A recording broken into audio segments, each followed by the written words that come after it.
Hello, everyone, and welcome to our May Cub Scout Roundtable. In fact, this is our first anniversary roundtable. We started a year ago this month.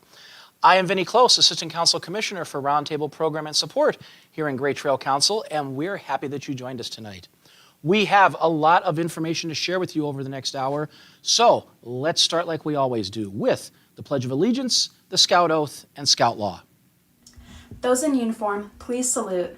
Those who are not, put your right hand over your heart. Ready, begin.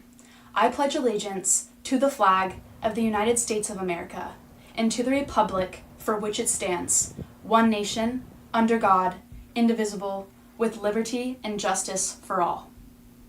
On my honor, I will do my best to do my duty to God and my country, to obey the Scout Law, to help other people at all times, to keep myself physically strong, mentally awake, and morally straight. A Scout is trustworthy, loyal, helpful, friendly, courteous, kind, obedient, cheerful, thrifty, brave, clean, and reverent. All right, thank you guys. And if you have some Cubs who would like to lead us in the pledge, Scout Oath and Scout Law, let us know in the chat and we will contact you after the broadcast to make arrangements. We are always looking for Cub Scouts in our own council to do those videos for us. All right, before we go any further, we want to take a minute to share with you a video that was recorded last week that is addressed to all of us volunteers in Scouting from Roger Crone, the Chief Scout Executive for Scouting America. Scouting isn't just something we do, it's something we are. Scouting is about character, leadership, fun, and about service. Service and volunteerism have been at the core of the American ideal since the inception of our country. And it's at the core of Scouting. Every day across the country, Scouts lend a helping hand and lift each other up. Along the way, they build stronger communities and a stronger nation, not through their words, but through their actions. Without the passion and dedication of our almost 500,000 volunteers like you, Scouting America could not succeed in our mission of helping young people be prepared for life. Thank you for your unwavering commitment to Scouting America and the families and Scouts we serve. Your dedication on behalf of youth is an inspiration to us all. Thank you for everything you do for Scouting and for young people. All right, thank you, Roger. And in case you were wondering, yes, that was Roger's Scout uniform from back when he was a Scout.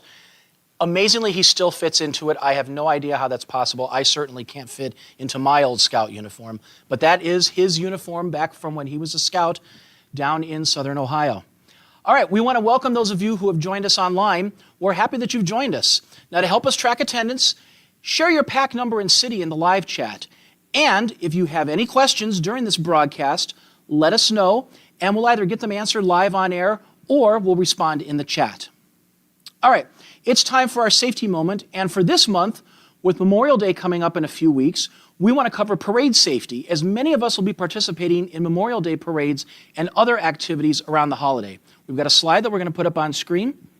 So, keeping everybody safe during a parade should be at the top of your wish list. After all, nothing can ruin a holiday quicker than a sprained ankle or a broken arm, or worse, just a few days before summer break starts. Now, you can walk along or ride in passenger cars, assuming 2 deep leadership, and you can also now ride on floats. We'll talk about those safety things in a second here. First of all, do you have qualified supervision? Do you have enough adults to supervise your Scouts and monitor for hazards along the route? Now, many packs and troops will use what's called the 4 corners approach when you're marching in a parade with your adults. 2 at the front on the left and right, and 2 bringing up the rear. This also helps the little ones make sure that they don't stray off onto the sides of the road. You want to make sure you dress for the weather. Bring the following. Bring a first aid kit. You never know what can happen out on the parade route. Rain gear. It's raining right now, so you want to make sure you got your rain gear. Some good walking shoes. A water bottle is always good. And if the weather calls for it, sunblock and possibly some insect repellent. Now, you want to follow proper safety procedures, take head counts during and after the parade. Now, the BSA rule that prohibits the transportation of passengers in the backs of trucks or on trailers can be reduced during a parade for floats or even hay rides, provided that the following points are strictly followed to prevent injuries. Now, you can ride on a flatbed or trailer during the parade, but you cannot ride in one to the parade. You can only do it once the parade actually starts. Your legs cannot hang over the side, and you must be able to hold on to something stationary on the float. Those are both very important things to keep in mind. You want to consider the abilities of your younger and older members. See how long that parade route is. If it's a really long route, maybe your tigers and wolves might not make it till the end, but your Webelos and Arrow of Lights may do that. And you want to promote discipline. That's reminding the scouts that marching in the parade is a privilege. They're representing the scouting organization to your community. And if you're a Cub Scout pack, you can have a talk with your scouts beforehand to let them know the importance of representing scouting in a good light during a Memorial Day parade. All right, time now for our membership moment, and we're going to cover how your unit should be participating in Memorial Day events and other activities around the holiday. So, Memorial Day is coming up very shortly. Every scouting unit, whether you're a pack, troop, crew, ship, post, whatever, you should be involved in commemorating our fallen service members. Now, some of those options can include participating in activities that are sponsored by your local American Legion or VFW. You can act as the color guard at a school Memorial Day ceremony. You can march in a community Memorial Day parade. This is also a good recruiting time because it's a great time to hand out buddy cards as you're walking the route. Or you can decorate veterans' graves with flags. I've always recommended, my units have done this for years, going out to the Ohio Western Reserve National Cemetery in Rittman on Saturday, May 24th. It's at 9 a.m. They get over 1,000 scouts to come out and help put the graves on put flags on the over 30,000 graves that are at this national cemetery. It's a great event, very patriotic. They get a lot of help, and believe it or not, you're probably going to be out of there in around an hour, despite that many flags. These kinds of activities show our community how active we are and how we are building character in our young scouts. And remember, if you do something like this, write up a press release, take some pictures, and send them to your local newspaper or online news service, or if your unit has social media, go ahead and post it on there as well. Lots of people don't realize that we are here. So, let's show them. Okay, time now for our first of our two hot topics for tonight. And it's a video that we have from the National Council regarding the yearly program planning meeting that your PAC should be having around this time of year. Now, it's important for PACs to have this meeting before the end of the school year so that families can know and plan for what is coming up, not only for the summer, but for next school year as well. And it will allow the PAC committees and the den leaders to begin planning for the activities and events that they're going to be doing in the coming year. Presenting the video, it's our old friend Anthony Berger, National Director of Cub Scouting. Sometimes I ponder the great mysteries of life, such as, why are there interstate highways in Hawaii? If you're in a vehicle going the speed of light, what happens when you turn on the headlights? How do you know when it's time to tune your bagpipes? You may think such deep thoughts at times, and one of those thoughts may be, what makes a great Cub Scout pack? We will explore the answer to this question for the ages during this roundtable. Welcome to Roundtable, and I'm glad that you're here as we explore the mysteries of Cub Scouting and what makes a great Cub Scout pack. We will explore this together, and at the end, you should find the answer to this burning question. We're going to approach this with a metaphor of being sick. When you're sick, you know that you're sick because you're showing symptoms, a fever or a runny nose, and you may take something to treat those symptoms, to break the fever or stop the runny nose. However, if you continue to have a fever, you want to find the cause of that fever. You want to find that disease. So in addition to treating the symptom, you want to treat the disease to keep those symptoms from returning.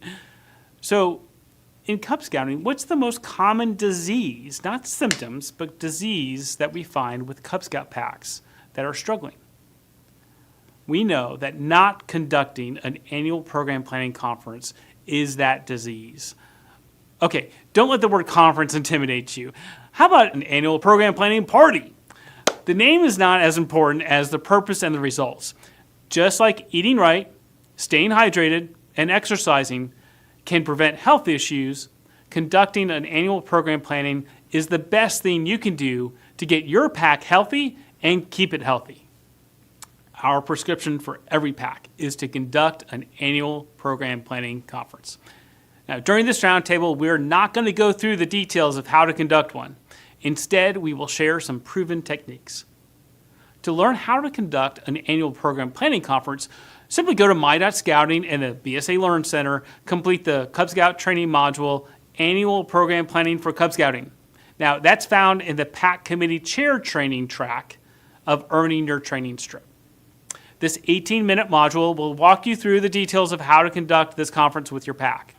In the training module, there is information about the secret sauce of scouting.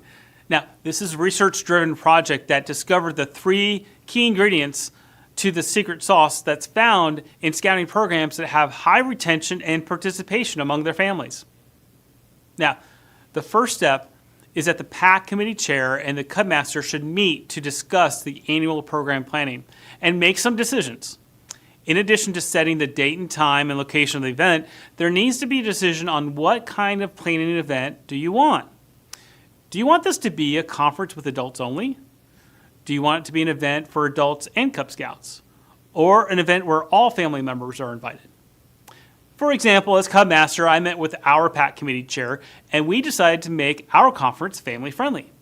We made ours a summer picnic with hamburgers and hot dogs, fun activities for the kids, and we conducted it on our committee chair's property.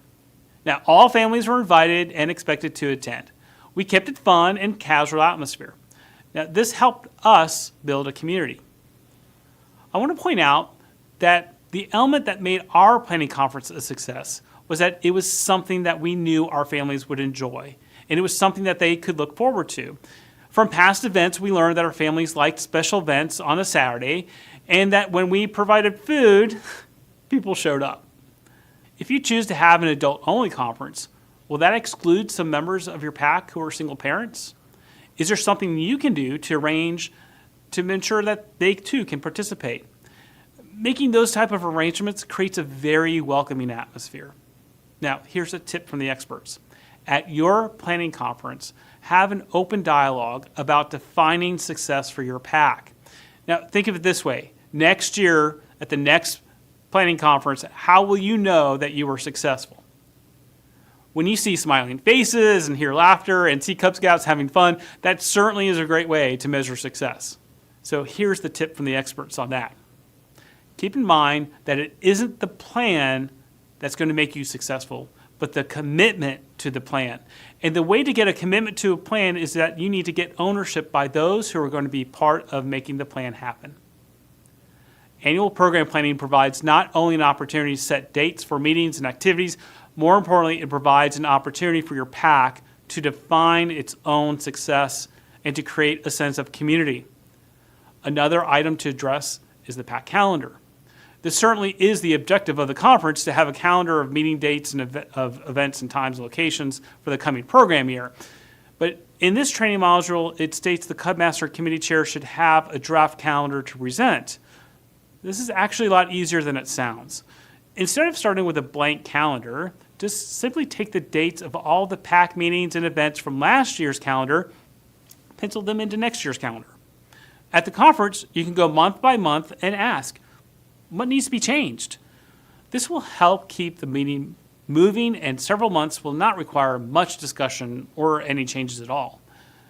If your pack does not have a history of doing an annual program planning, you will need to manage your expectations of participation. You're not going to capture everyone the first time you conduct one, but you will capture some. Like any other well-run event, there shouldn't be any surprises as to who will be there. That means simply personally contact with everyone you are expecting to attend and confirm their attendance if they can or cannot come. So a tip from the experts is use the calendar and the discussions from the annual program planning as a regular part of your monthly committee meetings or monthly parent meetings. A review of the next 3 months, confirming details for the next month, and making assignments for tasks creates a healthy and functional pack. You also want to manage your expectations of the results. Instead of setting the expectation that things will always be perfect or that you're striving towards perfection, have an expectation of continuous improvement. You will make mistakes, and that is okay. Learn from them, make adjustments, and move forward. So, what makes a pack great? Conducting an annual program planning is a major factor in making your pack great. It will help you build a community for your families. And when a community works together, it can overcome any challenge. Now, it's time for you to share. For the remainder of the session, consider these questions. If your PAC conducts an annual program planning conference, what part of the conference do you feel your PAC does well? What part of the conference do you think your PAC could improve on? If your PAC conducts an annual program planning conference, why do you think it is an important part of how your PAC operates? Have you taken the training module, Annual Program Planning for Cub Scouting? If so, is there something in that module that you learned and that you use in your PAC? What do you do for your annual program planning conference? If you don't conduct an annual program planning conference, what are the barriers to you doing one this summer? And is there someone at Roundtable who would be willing to help you? Now, annual program planning conferences can be a great, fun way to build community for your PAC and to get ready for the next program year. So have fun doing it, and I look forward to seeing you next time. All right, thank you, Anthony. We want to take a minute here to remind everyone about Scouts Read Sacred Text, an event that is taking place tonight. Now, this is an initiative from Scouting America's National Religious Relationships Committee and is promoted here by the Great Trail Council Religious Relationships Committee. It's a worldwide invitation to Scouts designed to inspire them to set aside some time to read a sacred text from their religion. All youth, even if you're not in Scouting, all youth are encouraged to read tonight, which is the U.S. National Day of Prayer, or any time the rest of this week that's convenient for you. Now, as of this past Monday, over 4,200 youth had already committed to read for this year's event. That's 1,000 more than did it last year. Now, there's a registration link at the bottom of the slide on screen right now, and as with any event, there are patches and stickers available that you can purchase. Now, you can also check with your den and or unit leaders, as participation in this program may count towards duty to God requirements for rank or other adventures and achievements. Also, we want to take a minute to remind you that your summer planning should be starting. Don't end your program at the end of the school year. We want to keep our PACs active. So make sure that you're doing some sort of activity during the summer months. It doesn't have to be anything formal. It could just be get together at somebody's house for a pool party, or you're going to go to a park for a picnic and just throw around a Frisbee, or Cub Scouts, one of their favorite things is go for ice cream someplace. So, some things to think about. And also, you can be eligible to receive the Cubs Summertime Fun Adventure Award. All right, time now for our second topic, and we're going to cover how to get more parents to volunteer while also trying to ensure that they don't get overwhelmed or burned out. Always a tough thing to balance. Anthony Berger is back to give us this presentation. All right, before we get started, Peter, can you hand me a bottle of water, please? Thank you. Hey, many of us volunteer every day without even knowing it. Peter just volunteered to help me by getting me a bottle of water. In this roundtable, we're going to discuss the most common mistakes PACs make when they try to get parents to volunteer. So, welcome to Roundtable, where everyone volunteers. First, let me apologize for the title, because I don't want you to think that if you don't have every parent in your PAC volunteering, that you are somehow doing something wrong. I also don't want you to think that I'm under the delusion that getting every parent to volunteer is a realistic goal. What we do know is that studies and surveys show that the majority of parents with Cub Scout age children expect to volunteer in some manner for their child's activities. This just isn't a Cub Scout thing. In the Roundtable video, Welcoming New Families, posted on October 2020, we shared the first thing that a pack needs to do to welcome new families is to create a culture of fun and friendship in your pack. This is so important that it does bear repeating, because it really is the key to creating a culture where parents volunteer. So if you missed that video, go check it out. There's another great resource that you should watch if you haven't already done so, and that's the Roundtable video, Getting Parents Involved. In that video, we share a proven technique for getting more parents to help with the tasks that need to get done in your pack. So in this roundtable, we're going to go and address the most common mistakes pack make when they try to get parents to volunteer. Now, leaders say that they have a difficult time recruiting parents, and often they tell me that what they do is they get parents together in a room and they tell them that they need help. They may stand up at a blue and gold and say something like this: "We really need more parents to help out with our pack. Please, if you can help, we need you. If you like to be on the pack committee, we need you. We'll find a spot for you." There's so much wrong with this approach. The overall error is that you're not asking a specific person to do a specific task. You will notice that this is one of the reasons why the method shared in Getting Parents Involved actually works. You're asking specific people to do a specific task. A task that a person chooses. It wasn't assigned. A task that may or may not include being a registered leader. Now, the other thing that I would say about this approach is that no one wants to board a sinking ship. When you give a desperate plea for help to parents, it just comes off as just that, desperate. Looking desperate is never a good approach when you want to attract people to help. Now, at the beginning of the video, I asked Peter, someone specific, to get me a bottle of water, a specific task. I know Peter, and I know that he has the skills necessary to do this task. He knows where the water is. He knows how to pick it up. He can bring it to me. He's also motivated because if my throat and mouth remain moist, the better I can read the teleprompter. The less takes we have to do. And the quicker we can get this done and move on to the next project. There are 2 other people in the studio as we're filming this. If I had asked, "Will someone get me a bottle of water?"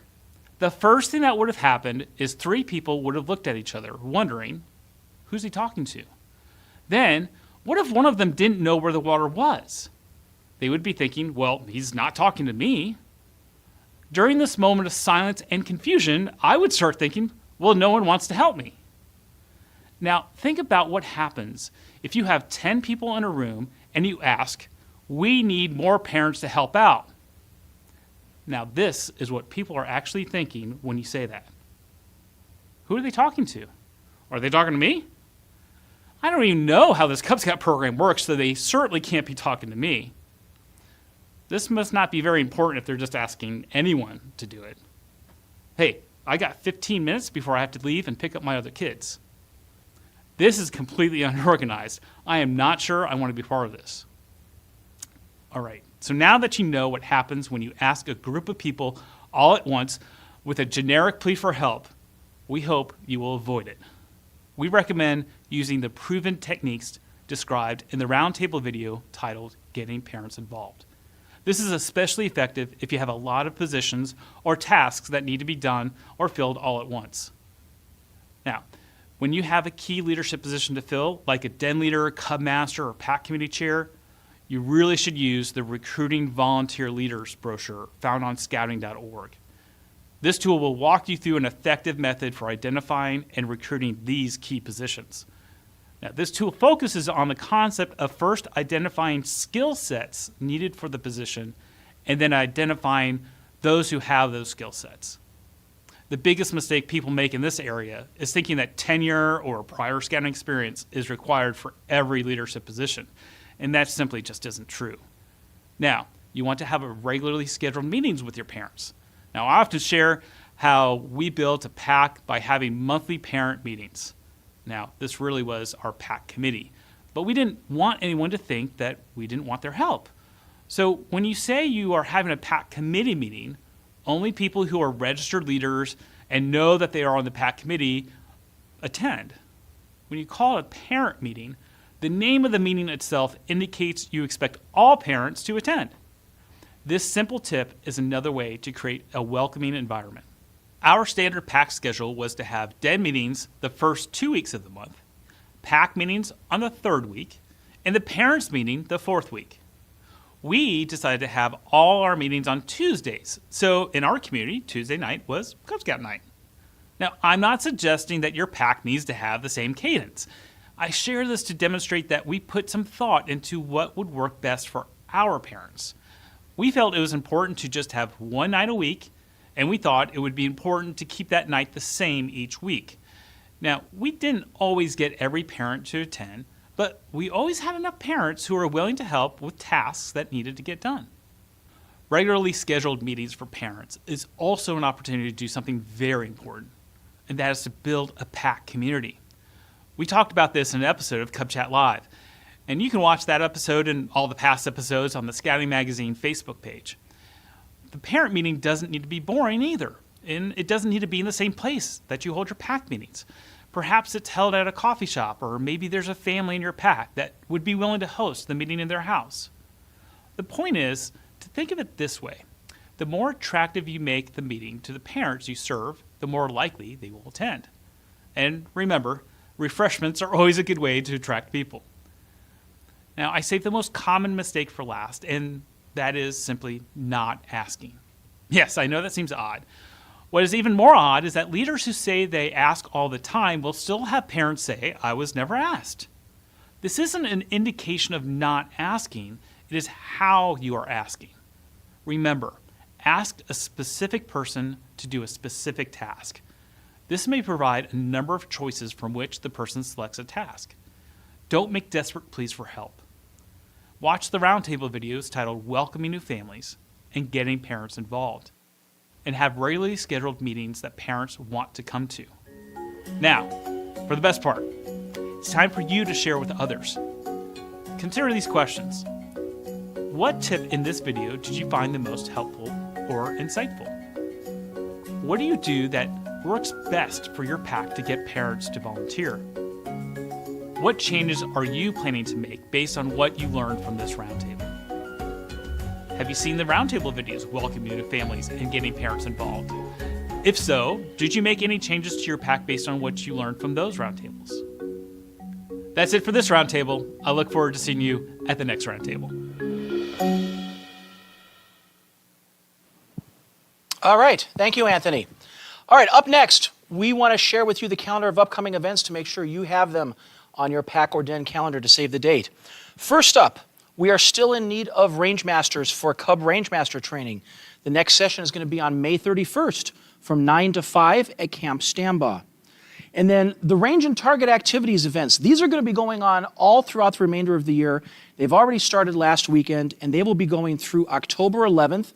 You can go to Camps Manatoc, Butler, and Stambaugh, and these activities are free. They're part of the adventure fee, so go online and sign up for those. Then we've got our District Pinewood Derbies. First up is Canal, that is coming up this Saturday from 8 to 3 at Chippewa Intermediate School in Doylestown. After that, next Saturday is the Soaring Eagle Pinewood Derby on May 10th from 10 a.m. to 6:30. This is going to be at Summit Mall in front of the Dillard's South Store.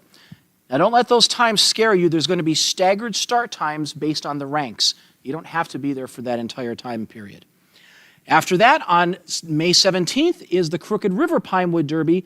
That is from 10 to 3 at Lakeview Elementary School in Stowe. Then on June 8th, that is a Sunday, it is the 2025 Pre-Camp Swim Check. So if you are planning to go to day camp, overnight camp, or Scouts BSA summer camp, this is an opportunity for you to take your swim check ahead of time and not have to do it at camp. This is again on June 8th from 1 to 4 p.m. You need to bring with you your BSA health and medical record, which is parts A and B, to participate. Now, registration is required. They're 30-minute time slots. The 1 to 1:30 time slot is already filled, so you won't be able to get into that one. Up next, we have a couple of district-only events. On June 15th, the Canal District is going to be hosting their fishing derby, and that is going to be on June 15th from 10 to 2 at Little Turtle Pond in the Firestone Park. That's over by the Firestone Golf Course. And this is a free event for anybody in Canal District. Poles and bait will be provided, or you can bring your own. And then on August 9th, the Canal District is hosting a rain gutter regatta from 11 to 3 p.m., and that is at the First Congregational Church of Talmadge. Now, to register online for any of those events, you go to that link at the bottom of the screen there, which is gtcscouting.org/calendar-events. All right, we have another reminder that there is still time to register for Cub Scout Day and Overnight Camp. There's the slide for it. There are 5 dates to choose from for day camp, and there are 2 overnight camp dates. Now, you can attend any day camp session that works for you, which may not necessarily be the one that your district is hosting or that the rest of your pack is going to. If those dates don't work out for you, there's other dates that you can choose from.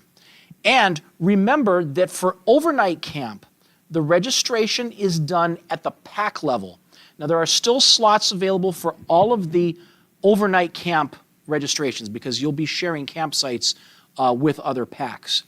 Now, an important thing to point out for this Cub Summer Fun, our latest statistics from 2024 show that only about 25% of our Cub Scouts attended either day or overnight camp, and we really want to see that number increase. Every Cub Scout deserves the opportunity to attend our Cub Summer Camp programs. So let's see what we can do to get our Cubs attending day or overnight camp. Also, we don't have a slide for it yet because it's not official yet, but look for in the coming week an announcement about upcoming summer pool parties that are going to take place at Camps Butler and Camp Stambaugh. We should have the information. It'll be out on the calendar in about a week or so, but we don't have anything to officially announce yet, which is why we don't want to give you any slides on that just yet. But we will for the June roundtable. We'll have all the information on that. All right, finally, we want to let everyone know about our upcoming Cub Summer Hikes. These are a lot of fun. This is a free activity as part of the adventure fee. As you can see on screen there, these are going to be held on the Wednesdays during our Scouts BSA Summer Camp at Camp Manatoc. Those dates are June 18th and 25th and July 2nd, 9th, and 16th. It's going to be from 6:30 to 8:30 p.m. every Wednesday, rain or shine. And you're going to meet at the pavilion next to the trading post. For those of you that are familiar with Manatoc, this is the pavilion that used to be known as the Handicraft Shelter. Handicraft at summer camp has been moved to a new location, but the shelter is still going to remain, the old shelter anyway, will remain next to the trading post. The great thing is, once it's over with, you can head over to the trading post and get a slushie. Everybody loves those slushies.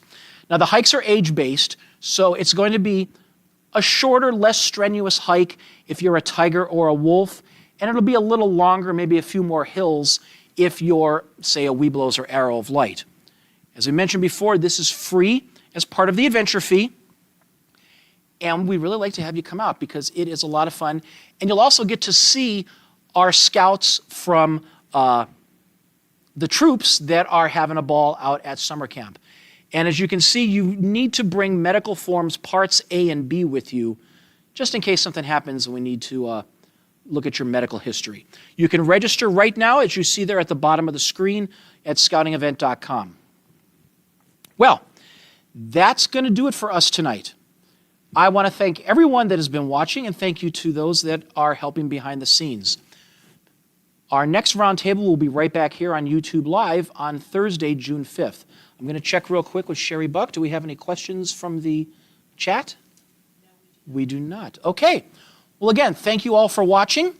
To close out tonight, we're going to do something a little different. We're going to show you a video that you can use in your den or even your pack meetings on closing out your meetings with the Living Circle. This is a ceremony that I remember doing when I was a Cub Scout, back when dinosaurs roamed the earth, if you listen to my kids. and it's one that I'm sure many of you other former Cub Scouts may remember as well. Thank you for all you do for Cub Scouting. We'll see you on the trail. Good night, everyone. Ceremonies and traditions in your den meetings build a sense of team and a feeling of belonging to your Cub Scouts. The living circle is a tradition in Cub Scouting that is often used to close a meeting. To form a living circle, have everyone in the den form a circle. If you have adult partners and parents with you, they should be included too. Everyone should be facing slightly to the right. Everyone places their left hand into the circle with their thumb sticking out horizontally. Everyone joins hands by clasping the thumb of the person to the left and allowing the person to the right to clasp their thumb. Now have everyone form the Scout sign with their right hand. At this point, you can recite the Scout Oath, the Scout Law, the Outdoor Code, or any combination to close the meeting. You can also add to the closing by having everyone pump their left hand up and down and recite the Cub Scout motto, "Do your best." A formal closing like this living circle makes it clear that the meeting has ended and everyone is dismissed.